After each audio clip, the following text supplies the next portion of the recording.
ភាពដូចគ្នាឲ្យតែឯងសប្បាយចិត្តយើងសឹកចិត្តធ្វើជាចង្គៀងអាឡាដាំងទៅចាមិនអត់ប្រយោជន៍ទេតែទៅដល់កូនរបស់អ្នកនាងបានហើយយកទៅឯងមានផ្ទៃពោះបែបនេះមិនអាចផឹកទឹកដោះគោទៅកក់បានទេសិនជិនបច្ចៈឯងមែននាងជាអ្នកណាគឺជាប្អូនស្រីរបស់លោកម៉ូយ៉ានឈ្មោះលោកម៉ាយូហើយក៏ថាមិនល្អខ្លាំងខ្លាយ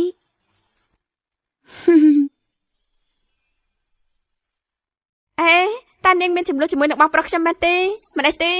ខ្ញុំនៅតែខាងឯងជំនិញបែបនេះចាំមិនដែរខ្ញុំទិញកាបូបឲ្យឯងខ្ញុំនឹងព្យាយាមនិយាយល្អពីឯងទៅកាន់បងប្រុសរបស់ខ្ញុំចុះកាបូបនេះសមនឹងរោមរបស់ខ្ញុំណាខ្ញុំគិតថានាងកំពុងតែកុហកឯងកុំជឿនាងអីហ្នឹងនាងតែដឹងអីទេក្រៅពីនេះពួកយើងគឺជាមិត្តល្អកំពុងនិយាយគ្នាមិនបានជានាងមកកាត់ចង្វាសើជានាងឆ្លាតណាស់នាងដឹងថាអ្នកណាល្អចំពោះនាងអ្នកណាអាក្រក់ចំពោះនាងគឺពិតមែនហើយខ្ញុំនឹងល្អចំពោះអ្នកណាដែលល្អចំពោះខ្ញុំដូចគ្នាវិញដែរឯងនិយាយត្រូវហើយកាបូបថ្មីនោះពិតជាស័ក្តិសមនឹងឯងមែន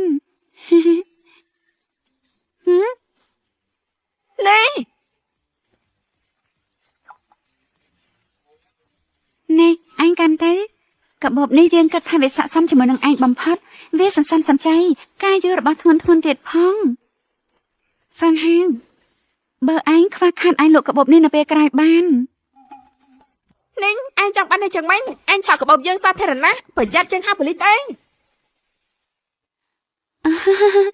កាបូបឯងហ៎អញ្ចឹងតោះទៅ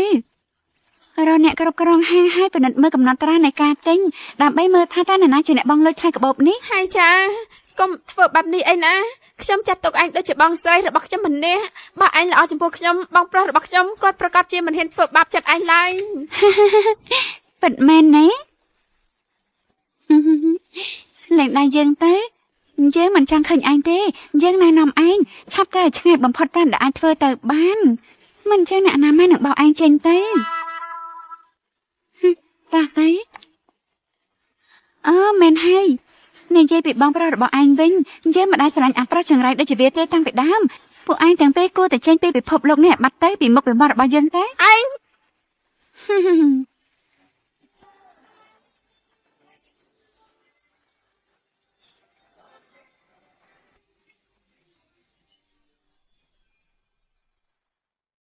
ពួកយើងកំពុងតែគ្រោងប្រែថ្លៃតំបន់នេះទៅជាតំបន់រថយន្តធម្មពលថ្មីលោកប្រធានលោកស្រីឈីគាត់បានមកផ្សារទំនើបទៀតហើយពីមុនគាត់តែងតែលួចលាក់ជាមួយនឹងអាប្រុសកំឡោះនោះហើយគាត់តែងតែនិយាយថាកន្លែងគ្រោះថ្នាក់បំផុតគឺជាកន្លែងដែលសុវត្ថិភាពប្រហែលជាគាត់ជាមួយនឹងលោកមួយយ៉ាងនោះថ្ងៃនេះយើងជានាងមិនមែនមនុស្សបែបនោះទេនាងផ្លាស់ប្ដូរហើយបើសម្លាញ់មើលចាស់ថាអូនស្អាតប៉ុណ្ណារ៉ូបនេះធ្វើឲ្យកូនអូនមើលទៅស្អាតណាស់ស្ទាបមើលទៅបងសម្លាញ់ហីអត់ទេមនុស្សដែលឈរនៅទល់មុខច្បាស់ជាលោកមួយយ៉ាងហើយហីយ៉ាខ្ញុំយល់ច្រឡំហើយតាមពិតជាស្រីដូចគ្នាឥឡូវនេះបេះដូងរបស់គាត់ពោពេញទៅដោយអ៊ីយ៉ាស្រឡាញ់មនុស្សស្រីដូចគ្នាហើយម្នាក់ជាលោកប្រធានម្នាក់ជាមនុស្សស្រីដូចគ្នាគិតយ៉ាងម៉េចទៅលោកប្រធាននេះពិបាកពេកហើយការប្រាក់ខែឯងគួរតែដំឡើងប្រាក់ខែយ៉ាងវិញទៅសម្លៀកបំពាក់ទាំងនេះសុទ្ធតែស្អាតប៉ុន្តែវារៀងថ្លៃណាស់អ្វីក៏ដោយឲ្យតង់ចូលចិត្តចប់វាទាំងអស់ទៅលោកប្តីតែបងកំពុងធ្វើអីនៅទីនេះលោកប្រធានឈីគាត់មកពិនិត្យមើលផ្សារទំនើបនេះមុននេះគាត់រវល់ខ្លាំងណាស់គាត់គ្រាន់តែឃើញលោកស្រីភ្លាមគាត់ក៏ទុកការងារចោលដើម្បីមករកលោកស្រីភ្លាមតែម្ដងគិតលុយទៅចាបានតែបងមិនគិតថាវាច្រើនពេកទេមែនទេអូនភ្លេចហើយនេះគឺជាផ្សារទំនើបរបស់ពួកយើងផ្ទាល់ត្រូវហើយ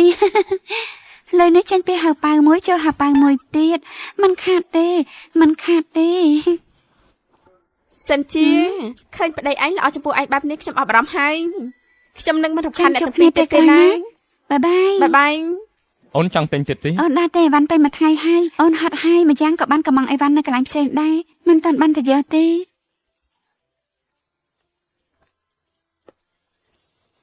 សួស្ដីនេះជានាឡិកាដែលលោកស្រីបានកំងអរគុណហើយបាទលោកប្រធាននេះគឺជាកន្លែងលក់នាឡិកាបុរសថ្លៃបំផុតនៅក្នុងផ្សារទំនើបយើងថ្ងៃកំណើតរបស់លោកប្រធានចាំមកដល់ហើយប្រពន្ធលោកប្រធានពិតជាត្រៀមកាដូឲ្យលោកប្រធានល្អណាស់លោកគួរធ្វើជាមិនឃើញទៅមិនចឹងស្រាប់ញាក់ផ្អើលនឹងលីយល់ព្រមយើងបន្តការងារពិនិត្យរបស់យើងទៅឯងកុំភ្លេចជូនប្រពន្ធយើងទៅផ្ទះផងមើលខ្សែករបស់ខ្ញុំទៅមានតម្លៃថ្លៃណាស់ សៀវជីន អ្នកម៉ែ ហើយចានេះជាកូនប្រសាស្រីរបស់គ្រួសារអ្នកមានមែនទេពិតជាខុសគេមែនការមានផ្ទៃពោះពិតជាមានតម្លៃណាស់ហើយថែមទាំងមានអ្នកកំដរផ្ទាល់ខ្លួនដើម្បីដាប់ផ្សារទៀតពួកអ្នកក្រចេះតែឆ្លៀតឱកាសខ្ញុំគិតថានាងដូចជាអ្នកស្រ័យច្រើនជាង នេះមិនមែនជាមេរបស់ជាយលាំងដែលចិត្តនិយាយដាំគេនឹងចេះតែពីអួតទេនាងមកដល់ផ្ទះរបស់យើងដោយខ្លួនឯងទេមិនអីទេញ៉ាំឆ្អែតហើយដល់ពេលអ្នកមេរំលែកអាហារហើយបើប្រៀបធៀបនឹងការឆ្លៀតឱកាសខ្ញុំមិនអាចប្រៀបនឹងអ្នកមេបានទេគិតទៅពួកយើងមិនទាន់បានញ៉ាំអីតាំងពីព្រឹកមកម្លេះតែអ្នកមេកំពុងរងចាំសុបតិចកម្មពី3ចានពីពួកយើងមែនទេ នេះមែនទេពេលនិយាយស្ដីជាមួយចាស់ទុំ ចាស់ទុំអីគេគឺជាយាយចាស់ចូលចិត្តនិយាយដើមគេហើយអាចចាប់ដេមាត់នោះបានទេរាល់ពេលដែលមីងមកផ្ទះរបស់ពួកយើងម្ដងនាំអ្នកម៉ាក់ខ្ញុំនិយាយដើមគេមិនចេះឈប់តែមីងជាតិមុនជាធំបាសតែមែនទេមួយម៉ាត់និយាយថាក្រពីរម៉ាត់ក៏និយាយថាស្រុកស្រែខ្ញុំគិតថាមីងខ្លាចជាខ្មៅឬសីឬតំពាំងហើយឯងស្អីទៅមកពីម៉ាក់ខ្ញុំមិនចេះល្អពេកខ្ញុំនឹងដាក់ស្លាកសញ្ញាចំវិញផ្ទះហើយសរសេរថាហាមឆ្កែនិងពួកមីងមកដាច់ចូលក្នុងផ្ទះចដាច់ខាត មើលនាងទៅនេះជាប្រភេទកូនប្រសាស្រីដែលឯងចិញ្ចឹមមែនដែរទេពិតជាគួរឲ្យខឹងមែននាងមកពីគ្រួសារតូចទាបជាអ្នកក្រៅបើឯងមិនបានខំរៀនដើម្បីចូលមកពេលកាំងពីនោះឯងច្បាស់ជាមិនបានរៀបការចូលត្រកូលជីយើងបាននោះទេសៀវភៅដែលឯងបានអានទាំងអស់នោះណាយើងគិតថាខាត់ពេលហើយនេះឯង ហើយយ៉ាមែនហើយមនុស្សដូចជាមីងគឺមានសុជីវធម៌បំផុតគ្រាន់តែថាខ្ញុំបានរៀបការជាមួយអាលៀងយូរហើយតែមិនដែលឃើញមីងបង្ហាញការសាទរអ្វីតតែសោះនិយាយអញ្ចឹងខ្ញុំមិនអាចហៅមីងថាអ្នកមីងតេបានទេមែនទេអីយ៉ាខ្សែកនេះឲ្យវាមកខ្ញុំមក នេះនាងឯង អ្នកមីងខ្ញុំពិតជាចិត្តខ្សែកត្បូងមរកតនេះខ្លាំងណាស់គ្មានពេលណាដូចពេលនេះទេខ្ញុំមិនប្រកាន់ឡើយទោះបីជាមីងពាក់វាឲ្យក៏ដោយខ្ញុំយកហើយ នាងស្រីមកក្រាស់ឆាប់ឲ្យយើងវិញភ្លាម អាយអើយឈឺពោះណាស់អ្នកមីងកុំប៉ះខ្ញុំអីណាគ្រូប៉ែតប្រាប់ថាគាត់នេះមិនសូវរឹងមាំទេបើប៉ះទាំងកិច្ចអ្វីមួយមានបញ្ហាកាត់ឡើងតែមានសមាជិកគ្រួសារតកឈីណាម្នាក់គេនឹងលើកលែងទៅឲ្យមីងទៅប៉ុន្តែរសនិយមរបស់អ្នកមីងពិតជាល្អមែនមើលគ្រាប់ពេជ្រដែលខំនេះទៅវាថែមទាំងបញ្ចេញទៅលើពេលត្រូវថ្ងៃទៀត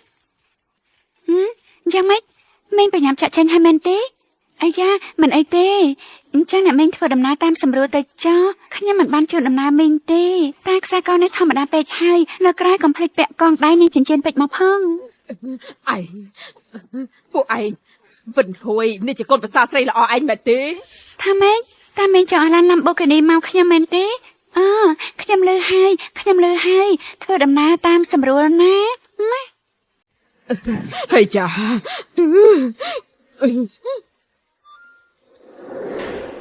ណាម៉ាក់ខ្សែកនេះថ្លៃប្រមាណដែរទៅ ម៉ាក់គិតថាវាត្រូវបានគេដេញថ្លៃនៅហុងកុងតម្លៃប្រហែល80លានវាមានសក្តានុពលខ្លាំងការឡើងថ្លៃនៅថ្ងៃអនាគត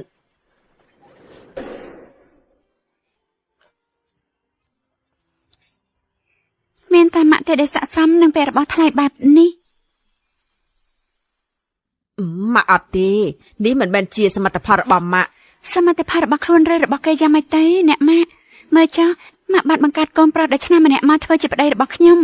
ពិតជាចំណេញខ្លាំងណាស់សមត្ថផលម៉ាក់គឺអស្ចារ្យបំផុតម៉ាក់គោពាក់ខ្សែកនេះទៅផ្ទះរបស់អ្នកមីងប៉ាន់អ៊ូតនោះវិញឲ្យគេក្តៅក្រហាយខ្លាំង ម៉ាក់ប្រកាសថាចាប់ពីថ្ងៃនេះតទៅកូនគឺជាកូនបង្ការរបស់ម៉ាក់ហើយ អាយ៉ាចំណែកអាលៀងវិញនោះ គេគ្រាន់តែជាកូនប្រសាផ្ញើក្នុងផ្ទះ អ្នកម៉ាក់វ៉ាវសាច់ដុំពោះរបស់ប្រាសង្ហាទាំងនេះមិនមែនជាសាច់ដុំពោះទេតែជាចន្ទាទៅកាន់សុភមង្គលរបស់ខ្ញុំយ៉ាប់មែនគ្រាន់តែរឿងធម្មតាបែបនេះមិនបានដល់ទៅពេលលៀនឡាញដែរកុំភ្លេចថានៅក្នុងផ្ទះក៏មានចំនួនឡាញដល់ទៅពេលលៀនដែរបើមើលទៅបន្តិចក៏ល្អដែរលោកប្តីឆាប់មកណែបន្តិច មានអីមែនទេ អូនតែឃើញវីដេអូគួរឲ្យខ្លាចមួយអូនខ្លាចណាស់បងអាចមកកំដៅអូនបានដែរទេ តើនាងមានគម្រោងឲ្យនាឡិកានោះមកខ្ញុំមែនទេ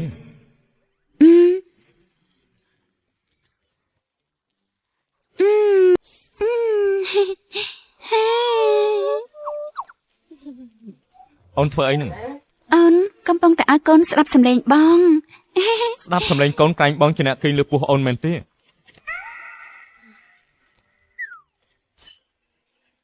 ប្រកំសាគ្រាន់តែគេងលើម្ដងមានអីខុសពោះរបស់បងមានធានារ៉ាប់រងមែនទេ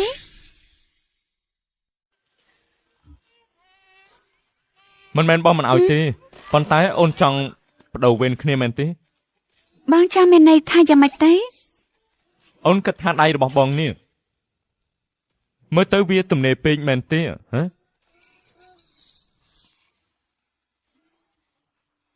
ដៃរបស់បងរមាស់ហេ អូនកំពុងធ្វើអី អូនកំពុងតែដោះដៃបងនោះអីក្រែងបងរមាស់ស្បែកអីចាំបន្តិចអូននឹងម៉ាស្សាឲ្យបងពេញរាងកាយ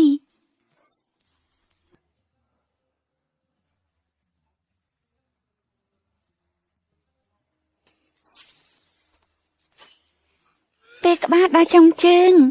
អូននឹងធ្វើឲ្យបងមានអារម្មណ៍ថាធូរស្រាលជាងមុនបងមិនបាច់អៀននោះទេធានាថាមិនធ្វើឲ្យបងខកចិត្តឡើយ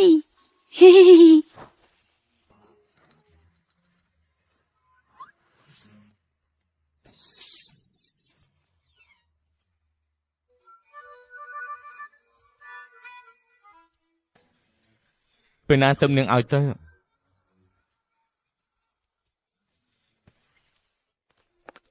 អេលប៉ាប៉ាត្រឡប់មកវិញហើយប៉ាប្រកាសនៅហត់ណាស់ហើយ លើកនេះប៉ាទៅហ្វាំងឡុងដើម្បីចូលរួមពិធីសន្និសីទស្រាវជ្រាវគីមីអន្តរជាតិគួរតែអរគុណដល់ដបទឹកក្តៅរបស់សៀវជៀនប៉ាមានអារម្មណ៍ថាទទួលបានភាពកក់ក្តៅពីគ្រួសារនៅក្នុងពិភពលោកដ៏ត្រជាក់នៃតំបន់ហ្វាំងឡុងអញ្ចឹង គំនិតរបស់បងគឺថា